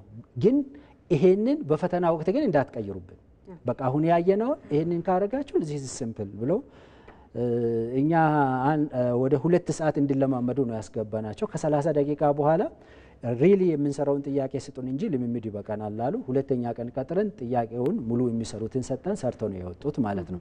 እንግዲህ ከልጆች ይለያሉ፣ ከአካባቢ ይለያል። ለመጀመሪያ ጊዜ በዚህ ብቻ እንደዚህ አይነት ነገሮችን ያገኘ ልጅ ይኖራል። ኖርማሊም ደግሞ ቴክኖፎቢክ የሆነ እንደዚህ ነገሮችን ለመንካት የሚፈራ ልጅ ይኖራል። እነዚህ ነገሮች በፈተና ወቅት ላይ ምንድነው ያደረግነው? የመጀመሪያ ሲስተሙ በትክክል ደጋግመን ሰርተን ቼክ ካረግን በኋላ ናሽናሊ ሞዴል ኤግዛም እንሰጣለን። በዛ ሞዴል ኤግዛም ወቅት የማያገለግል ሲስተም ካለ ሪጀክትድ ነው የሚሆነው ማለት ነው። አንድ ቴክኖፎቢክ የሆኑ ልጆች ካሉ ግን ኖርማሊ ለመጠቀም የሚደነግጡ የሚፈሩ አይነት ሬር ነው፣ ከባህሪ ጋር የሚገናኝ ነው። እነዛ ያመለክታሉ። እነዚህ ልጆች በወረቀት እንዲወስዱ ይደረጋሉ ማለት ነው። ይሄ ከጤና ጋር ከባህሪ ጋር የሚገናኝ ስለሆነ በልምምድ የሚፈታውን ሁሉ ግን በዚህ ለመፍታት እየሄድን ነው የሚለውን ለመንገር እንመለስበታለን። ቀደም ሲል ያነሳሁትም ጥያቄ ስላለ አንዴ ወደ አሶሳ ስቱዲዮ ልሂድና አቶ አደም የመጨረሻ ጥያቄ ላንሳሎት። እንደ ክልል በተለይ ከዚህ ከቴክኖሎጂ ጋር አሁን ዶክተርም ሲያነሱ ነበረ ኦንላይን ለሚፈተኑ ተማሪዎች የተደረገው ዝግጅት ምን ይመስላል? በተለይ ቴክኖሎጂ ኔትወርክ ጋር ተያይዞ የሚነሱ ብዙ ጥያቄዎችና ስጋቶች ስለሚኖሩ። እሺ ያው እንደኛ ክልልም ይሄ የቴክኖሎጂ አቅርቦቱ በጣም ውስንነት ያለበት ነው። እነዚህ ኦንላይን የሚፈተኑ ተማሪዎች ያሉባቸው ትምህርት ቤቶችም አቅም ያለው የኢንተርኔት ችግር አለ። የኮምፒውተሮች ቁጥራቸው ውስን መሆን ችግር አለ። አሁን እንደኛ ክልል ያደረግነው እዚህ አሶሳ ዩኒቨርሲቲና እዚህ አሶሳ ዩኒቨርሲቲ አቅራቢያና እዚህ አሶሳ ላይ ያሉ በኦንላይን የሚፈተኑ ተማሪዎች የዩኒቨርሲቲውን ላብ ተጠቅመን ለመስጠት ነው ያቀድነው።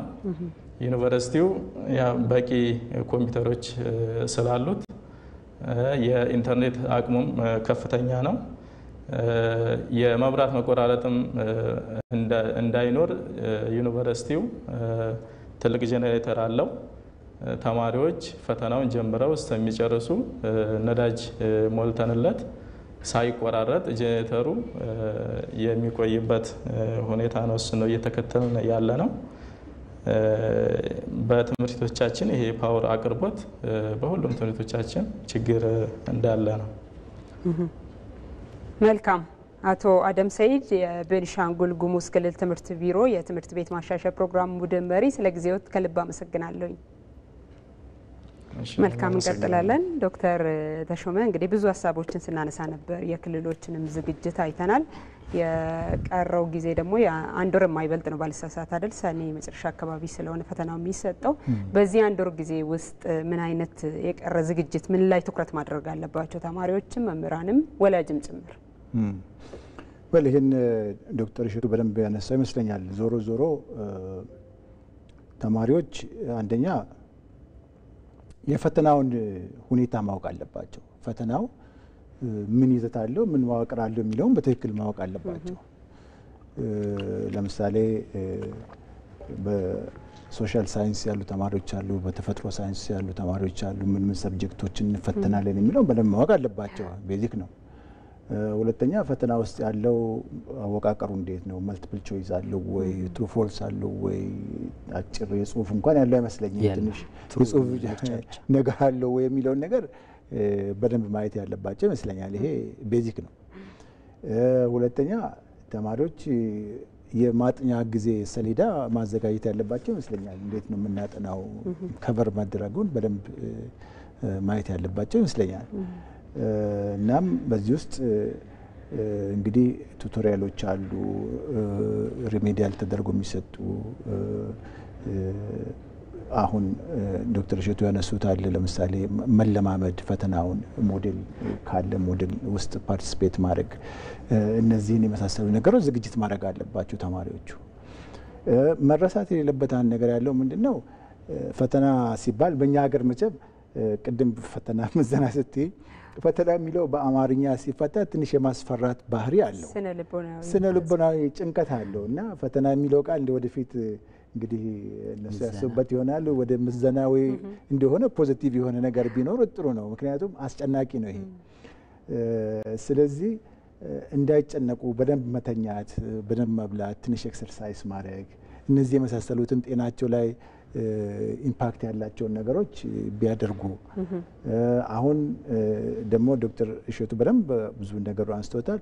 የሚያስፈልጉ ማቴሪያሎችን ማዘጋጀት ያስፈልጋል። ለምሳሌ እርሳስም፣ ስክሪፕቶም፣ ሊያዙ የሚገባቸው ነገሮች፣ አይዲ ካርድ፣ እነዚህ የመሳሰሉትን ነገሮች በስርዓቱ ማድረግ ነው የሚገባቸው ተማሪዎች እና ይሄ በዚህ በተማሪዎች በኩል ሊደረግ የሚገባ ጥንቃቄ ነው፣ ዝግጅት ነው ብዬ ነው የማስበው።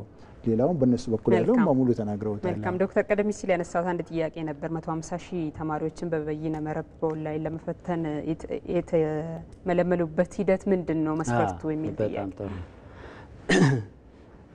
ደስ ብሎኛል። ያው ጋዜጠኞቻችን የትምህርት ባለሙያም ጭምር ሲሆኑ የኛን ስራ በ50% ስለሚያቀል ደስ እያለኝ ነው። ሃይማኖት ፈጣሪ ያክብርልን። ሁሉ አቀፍ የሆነ ጥረት ማድረግ አገራችን የምትፈልገው የሙያ አንዱ እሴት ስለሆነ በዚህ ደስ ብሎኝ ኮሜንት ላረግ ፈልጌ ነው።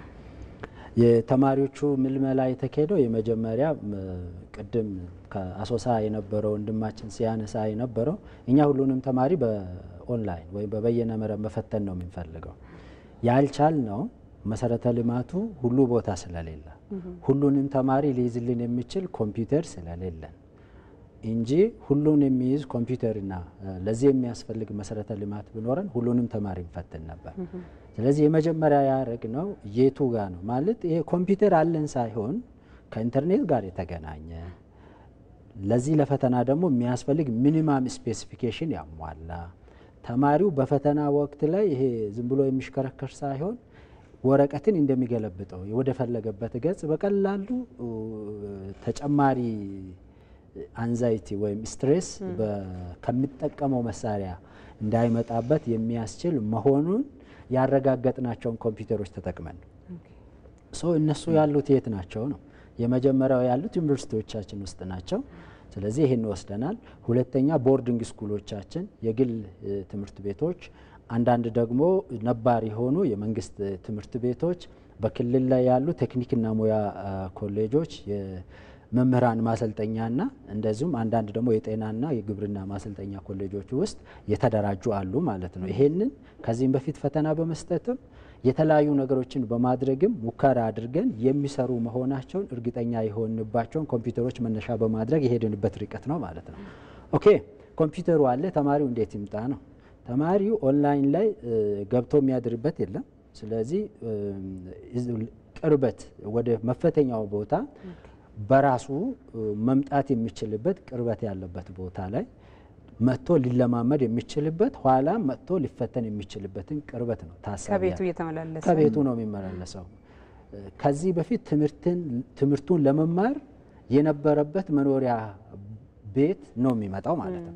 ወላጆቹ ጋር ሊሆን ይችላል፣ ከጓደኞቹ ጋር ተከራይቶ ሊሆን ይችላል፣ ዘመድ ቤት ሊሆን ይችላል። ዊዶን ነው ያው በሀገራችን በተለያየ አካባቢ ከተማ ላይ ያሉ ትምህርት ቤቶች የገጠሩ መጥቶ ሲኖር ወላጅ ሊኖር ይችላል፣ ዘመድ ቤት ወር ሰብሰብ ብሎ በግሩፕም ያው እኔ አሁን ዘመድ ቤት ነው የተማርኩት።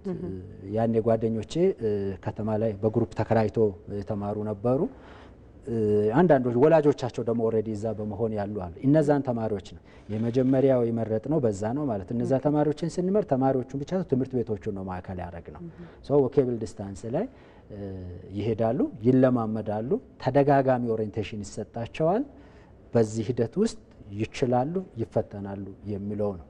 ቅድም እንዳልኩሽ ፈጽሞ ለመልመድ የሚቸገር ወይም የማይለምድ ተማሪ አለ ብለን አናስብ። ኤቭሪዋን ኢዝ ትሬኔብል ብለን ነው የምናምነው። ሳይንሱም ያንን ነው የሚደግፈው።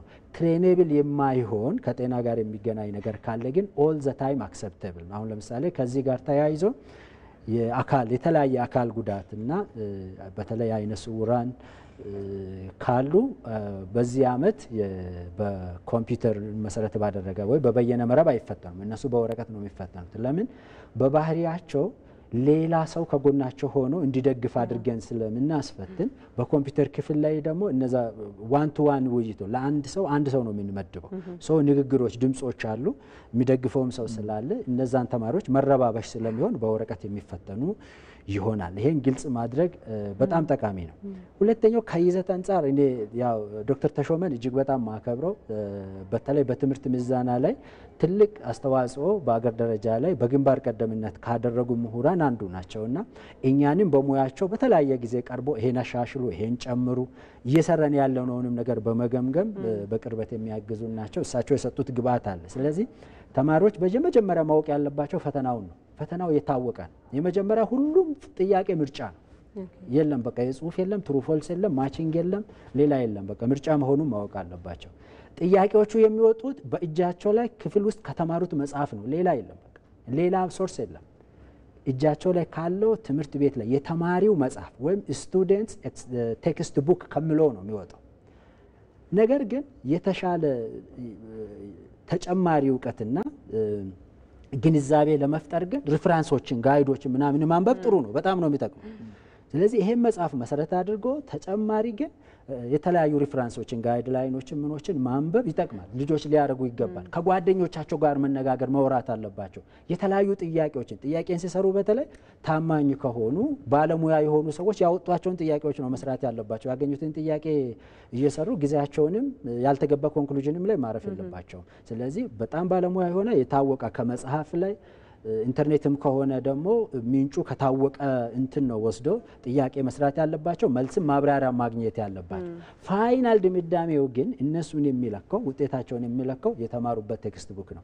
በዚህ ሂደት ውስጥ አዲስ ስርዓተ ትምህርት ላይ በነባር ስርዓተ ትምህርት የተማሩ አሉ። በአዲሱ የተማሩት የአዲሱን ስርዓተ ትምህርት የመጣውን መጽሐፍ ያነባሉ። በነባሩ የመጡት ደግሞ በነባሩ የተማሩትን ያንን ቴክስት ቡክ ያነባሉ ማለት ነው። ፈተናው ከዛ ነው የሚወጣው። በቃ ሌላ ጋር እንትን መሄድ አያስፈልግም።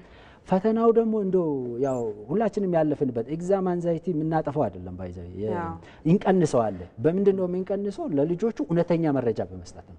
እኔ የፈተና ዘርፍ ላይ ወይም ትምህርት ምዘና ፈተናዎች አገልግሎት ዋና ዳይሬክተር ስለሆንኩ አይደለም። በቃ እስቲ እንደ ባለሙያ እንደ ወንድማቸው ይዩኝና እነሱ ክፍል ውስጥ በተለያየ ጊዜ በተለያየ አጋጣሚ ሲፈተኑ እንደነበሩት ፈተና ነው። ይሄ ልዩነቱ ምንድነው? እነሱ በያኔ ሞዴል ሲፈተኑ ክፍል ውስጥ ሲፈተኑ ቴክስት ውስጥ ያሉትን ጥያቄዎችን ሲሰሩ፣ ጋይድ ላይን ላይ ያሉትን ጥያቄዎች ሲሰሩ፣ ወይም ከዚህ በፊት የነበሩትን ሽቶችን ሲሰሩ እዛ ካለው ከክፍሉ ውስጥ እዛ ካለው ከተማሪዎቹ ከግሩፓቸው ጋር ነው የሚያዩት። አሁን ያለው ልዩነቱ በአገር አቀፍ ደረጃ ነው። በብዙ ባለሙያዎች የታየ ፈተና ነው የሚለውን ይሄን ግንዛቤ አይተው በቀላሉ ማለት እንደውም እንኳን ደስ ያለ ነው መባል ያለበት።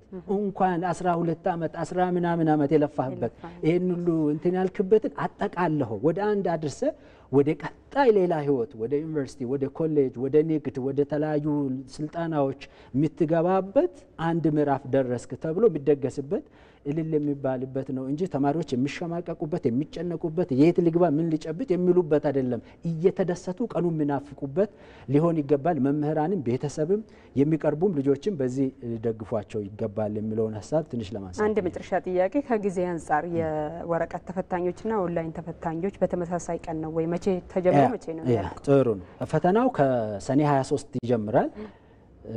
የመጀመሪያ ዙር የሚጀምሩት የተፈጥሮ ሳይንስ ተፈታኞች ናቸው። አቻምና ማህበራዊ ሳይንስ ነው ቀድሞ የጀመረው። ዘንድሮ ተፈጥሮ ሳይንስ የምናስቀድምበት ምንም ሌላ ምስጢር የለውም። የፈተና ኮድ ለመቀያየር ኩረጃን ለማስቀራት ሌላ ምንም ቀመር የለውም። ሌላ እንደው ዘንድሮ ምን ቀይሮ ሊያመጡ ነው ቢል መጨነቅ የለበትም።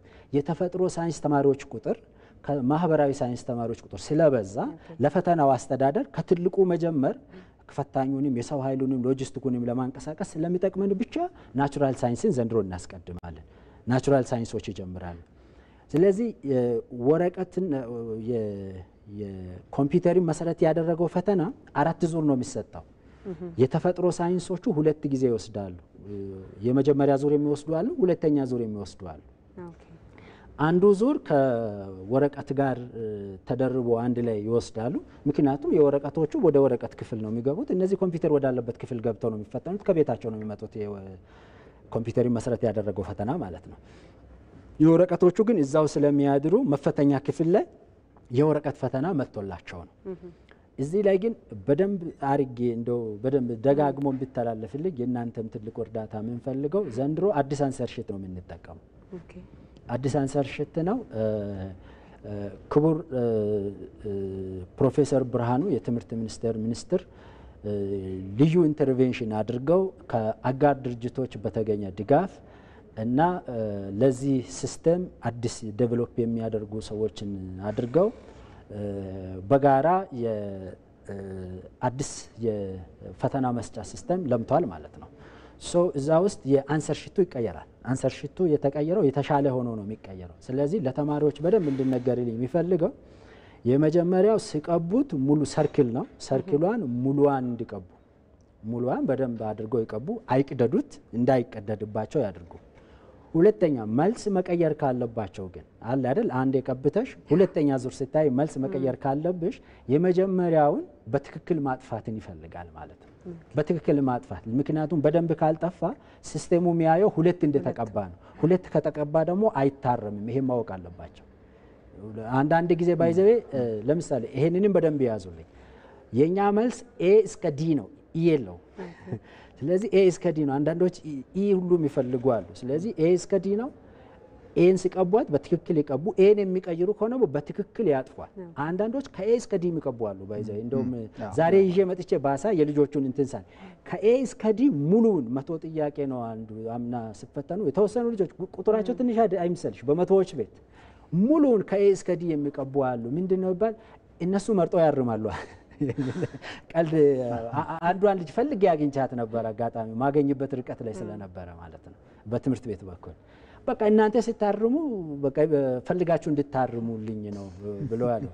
ሁለተኛ የሰራሁትን ያልሰርቼ አንድ ቅሬታ ይመጣ ነበር። የሰራሁትን ያልሰርቼ ተውኩት፣ በቃ ቀሪው ትንሽ ቀሪውን ተውኩት። ለምን የሰራሁትን ወደ 100 ታባዙና ቀሪውን ጥያቄ አትነኩልኝ ብዬ ነው የሚል አባቷን ይዛ ነው የመጣችው ይሆናል። እንዲህ ብሎ የለም የሰሩትን ብቻ ነው ምን እኛ እንትን አይደለንም። ስለዚህ ፈተና ተቋም ሰው ተማሪ የሰራውን ብቻ ነው የምንሰጠው እንጂ ያልሰራውን አልሰራህም ተብሎ በዜሮ ነው የሚያዘው የሚለው ባግባብ። እነዚህ ሲሊ ነገሮች ናቸው፣ ይጠቅማሉ ግን ለአንዳንዶቹ ብዬ ነው ዝም ብዬ የማነሳው ምሳሌዎቹም ማለት ነው። ስለዚህ የሚያርመው ማሽን ስለ ኦፕቲካል ማርክ ሪደር ነው። የቀቡትን ማርክ ለይቶ ያችን ነው የሚያነበው። ኤን ቀብቶ ከሆነ ኤን ነው የሚወስደው። ሁለት ቀብቶ ከሆነ ሁለት ቀብቷል ብሎ ወስዶ አያርምላቸው።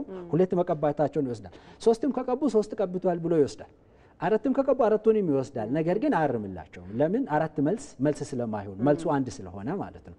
ለዚህ ሁለት መልስ የሚኖራቸው ጥያቄዎች አይኖሩም አንድ መልስ ነው የሚኖራቸው እንደው አንድ ይሄ መልስ የሚባል የለም ግን ምርጫዎቹ አማላይ ሊሆኑ ይችላል ወደ መልስ የቀረቡ ሊሆኑ ይችላል ለምን ተማሪ ማወቁ መለየት ስለሚያስፈልግ ማለት ስለዚህ ይሄና ይሄ መልስ ሊሆን ስለሚችል ብሎ ሁለት እንዳይቀቡ አንድ ብቻ ይቀቡ በትክክል ያጥፉ የኔ ልጆች ጎበዝ ናቸው አቃለው ግን እንደው ተሳስተው ቸኩለው እንትን እንዳይሉ ይሄንን ለመንገር ብዬ ጊዜዋ ላይ ግን ዶክተር የመጀመሪያ ዙርና የሁለተኛ ዙር ካለው የኦንላይን ተፈታኞች ደግሞ ከቤታቸው ተመላልሰው የሚፈተኑ ከሆነ እንዴት ነው ሁለተኛው ዙሮች ፈተናውን የማግኘት እድል የላቸው ከየት የኦንላይኑን ከየት ያገኛል ተማሪዎቹ ይገናኙ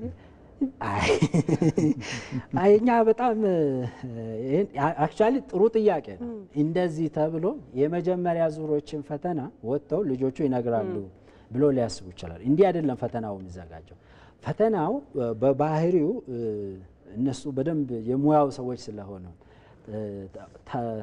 ኢኩቫለንት ምንድነው የሚባለው አቻ የሆኑ በተለያየ መንገድ የተፈለገውን መለካት የተፈለገውን ዕውቀት መመዘን የሚችሉ ናቸው እንጂ ኤግዛክትሊ ይሄ ጥያቄና ይሄ ጥያቄ ኤ ቢዋም ሲዋም አንድ አይነት ናት ማለት አይደለም ሊሆንም አይችልም ተደርጎ ማያውቅም ሶስተኛ ዙር አራተኛ ዙር ኢቭን 20 ዙር ሊኖረን ይችላል ወደፊት እኮ በጣም ስንደራጅ ተማሪዎችን በዚህ ቀን ነው የምትፈተነው ብሎ ነገር የለም እኛ በአመት ውስጥ ፈተናዎች የሚኖሩበትን ቀን እናስቀምጣለን ልጆቹ በእነዛ ፕሮግራሞች የሚመቻቸው ቀን ላይ ነው መፈተን ያለባቸው ለምን መሰለሽ ሰው ድንገት ሊታመም ይችላል ቤተሰብ ውስጥ ፋሚሊ ሎስ ሊገጥም ይችላል የሆነ ማይመች ስነልቦና ምረብሽ ነገር ሊገጥም ይችላል ዝግጅት ማነስ በሆነ ሊገጥም ይችላል ስለዚህ በአመት ውስጥ ያሉንን ፕሮግራሞች እናሳውቃለን ልጆች ስታንዳርድ ይቀመጥላቸዋል ስለዚህ የሚመቻቸው ጊዜ ነው የሚፈተኑት እንጂ 20 30 10 ዙር ሊኖረን ይችላል ለዘንድሮ ግን ወይም አሁን ያለው ለምሳሌ አምና አንድ ዙር ብቻ ነው የነበረን ኦንላይን አሁን ቶታሊ 4 ዙር አድርገናል ወይም በተፈጥሮ ሳይንስ 2 በዛኛው 2 አድርገው ወደፊት እየጨመርን ልንሄድ የምንችልበት ፍሌክሲቢሊ ልጆች ቤተሰብ ልጄ ተዘጋጅቷል ነው መፈተን ይችላል በሚሉበት ጊዜና ሁኔታ ላይ እንዲፈተን ምቹ ሁኔታዎችን የመፍጠር ፈተናውንም ወደሚቀርባቸው አካባቢ ማምጣት ያ ስራ እየተሰራ ይገኛል ማለት ነው ዶክተር አንድ ደቂቃ ብቻ እድል ልስጦትና ዘላቂ መፍትሄው ምንድነው አሁን እስካሁን እየተሰራ ያለው ጊዜያዊ መፍትሄ እንደሆነ ዶክተርም ሲያነሱ ነበር እንደ ሀገር ግን ምዘና ስርዓታችንን ከታች ጀምረን ለማሻሻል ምን ዘላቂ መፍትሄ ያስፈልጋል የሚለውን ማለት ነው ዶክተር ሸቱ ቅድም ባነሳው አንድ ነገር አንድ ነጥብ ነው የምጨምረው አሁን የፈተናውን ካራክተሪስቲክስ ለዘንድሮ ተፈታኞች በደንብ ማሳወቅ ያስፈልጋል ምክንያቱም የተማሪዎቹን ስነ ልቦናም ያወሳሰድ ሁኔታቸውንም ለማረጋጋት አንደኛ ፈታኞቹን በደንብ ማሰልጠን ይፈልጋል አሁን ባልካቸው ነገሮች ላይ ባነሳቸው የፈተና ካራክተሪስቲክስ ላይ ፈተናው እንዴት ነው የሚለው ነገር ፈታኞቹ በደንብ አውቀው ለተማሪዎቹ ማስተላለፍ ይፈልጋል ሁለተኛ ቅድም በደንብ አስተዋል ተፈታኞችም ምን እንደሚሰሩ በደንብ ኦሪንቴሽን ሊሰጣቸው ይገባል ይሄ ሁኔታውን ለማረጋጋት ጭንቀት ለማስወገድ ፈተናው ላይ ብቻ እንዲያተኩር ለማድረግ አስተዋጽኦ አለው ብዬ ገምታለሁ እነዚህ ሰዎችን ካፓሲቲ ቢልድ ለማድረግ ያስፈልጋል የሁለቶችም ዘላቂው መፍትሄ ምንድነው ለሚለው በርግጥ መደረግ ያለበት አንድ ነገር ይመስለኛል ምንድነው 12ኛ ክፍልን የጭንቀት ቦታ አለማድረግ ያስፈልጋል ለኔ ብሔራዊ ፈተናን የመጨናቂያ የመሸበሪያ ቦታ አለማድረግን ይፈልጋል ይሄ ደግሞ ቅድም የተነሳውን ጥያቄ እንድንመልስ ያደርገናል ከውጤት ላይ ተነስተን ውጤታማ ሊያደርጉ የሚገቡንን ነገሮች በመረጃ ላይ ተነስተን ማለት ነው መስራት ይገባናል ይሄ ሂደት ያለው ነው ኢንፑትም ሂደትም የሚባለው ነገር በትምህርቱ ስርዓት ውስጥ ራሳቸውን የሚተማመኑ የሚሰሩትን ስራ የሚያውቁ ተማሪዎች ሊሆኑ ይገባል መምህራንም ሊሰሩ የሚገባቸው ነገር የሚያውቁ መሆን አለባቸው ለዚህ ደግሞ የ12ኛ ክፍል ፈተና በራሱ ወሳኝ የጥናት ፈተና አይደለም ምክንያቱም እንዳልኳቸው ቅድም ሰሌክት የማድረጊያ ስራ ነው ለምሳሌ ከፍተኛ ግብአት የሚሆኑ አሴስመንቶች በሀገር ውስጥ አሉ በሀገር አቀፍ ደረጃም አሉ ጥራትን መስራት ያለብን ምን ላይ ነው የተማሪ ውጤት ይሻሻል ይችላል የሚያስብል ስራ የሚሰራባቸው ጥናቶች አሉ ለምሳሌ የሀገር አቀፍ የተማሪ ቅበላ የምንለው አለ ያ የተማሪን የትምህርትን ጥራት ለማሻሻል የወጣ ፈተና ነው ከናሽናል ኤግዛሚኔሽን ላይ ከፐብሊክ ኤግዛሚኔሽን የተለየ ለትምህርትን ስራ ለማሻሻል መምህራን ምን ማድረግ አለባቸው? ከውጤት ላይ ተነስቶ ተማሪው ምን አግኝቷል? ይሄን ውጤት ደግሞ ለማግኘት ምንድነው ኢንፍሉዌንስ ያደረገው የሚለውን ነገር በሺ ቫሪያብሎች ያስቀምጥልን። የመምህርን፣ የአስተዳደርን፣ የካሪክለምን፣ የፈተና ሁኔታን ያለፈውን ጊዜ ያነሳናቸው ቤት ውስጥ እንኳን የሚሰራ ቁርስ ምን ያክል ኢንፍሉዌንስ እንዳለው እናውቃለን። የታወቀ ነገር ነው። እነዛን በመስራት የትምህርት ስርዓቱን አስተማማኝና ጭንቀት የሌለበት ማድረግ ይቻላል። ዓለም አቀፍ ፈተናዎችም አሉ። እሱም መርሳት የለብንም። ኢትዮጵያ ያልሄደችበትም ወደፊት የምንሄድበት ይሆናል ብዬ ገምታለሁ።